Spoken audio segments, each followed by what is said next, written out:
waan jirtuuf seeta barri kan kee dhume ofuma teenyuma eenyuma ofuma teenyuma Oseen ofuun barree maalootti naa hima jedha gadheen gadheedhuma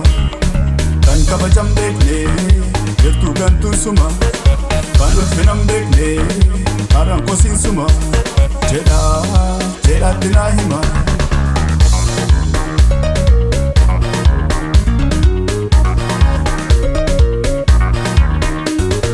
beekate duwwaadha duwwaa akka billaachuun Uddu kullate se daga wista pochowe Ne maluma keetiin Oromoo tuffata Kalkallo baate hoogaan rasaa dhaabbata Afaan kee afaan golaa Golee golaa baase Lore takkaa'eedha Dhanga baate baase Miila hunga saasaa Oromoo wallaata Sa'aadaa kee kalee Silaa dhugaa nyaata Lafta tira jirtu midhaanatti nyaattu bishaanatti dhuguu akka Oromoo Lafta tira jirtu midhaanatti nyaattu bishaanatti dhuguu akka Oromoo Siddime maaf si galuu dide dhugaa Bakka turkaan baatu sitti dhufaa jirti Guyyaan dhuftee akka namaa osoo gaddu guyyaan dhuftee Guyyaan baddu guyyaan cabdu guyyaan dhuftee Isa gaddu katti dhabdu guyyaan dhuftee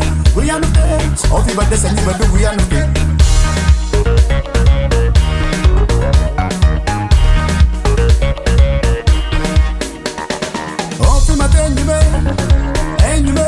Ofima teenyume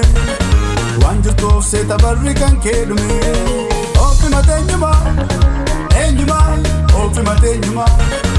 Oseen ofuun barree maalootti naa hima jedha gadheen gadheedhuma kan kabajam beekne jirtuu gantuun suma kan ulfinam beekne haraan kosiin suma jedha jedhaatti naa hima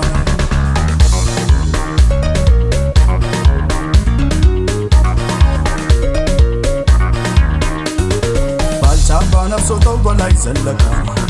Abuna Petros Oromummaa naqaayi Abbabaa biqilaaf turuunis daraartu Keenya bishaan hagaa kan addunyaa raabdure Mee akkamiin duutee eessatti awwaalamtee himadhu miyyee kee kan ittiin baannattee Jiruun fakkee nyaata atoo kaadalaa Karaan ijaaramtee haqni yoomsii gala Lafta tira jirtu midhaanatti nyaattu bishaanatti dhuguu akka Oromoo Lafta tira jirtu midhaanatti nyaattu bishaanatti dhuguu akka Oromoo Sittime maaf si galuu dide dhugaa Bakka turkaan baatu sitti dhufaa jirti Guyyaan dhuftee Guyyaan qabdu guyyaan baddu guyyaan dhuftee Akka namaa osoo gaddu guyyaan dhuftee Isa baddu katti dhabdu guyyaan dhuftee Ofii badda sanyii baddu guyyaan dhuftee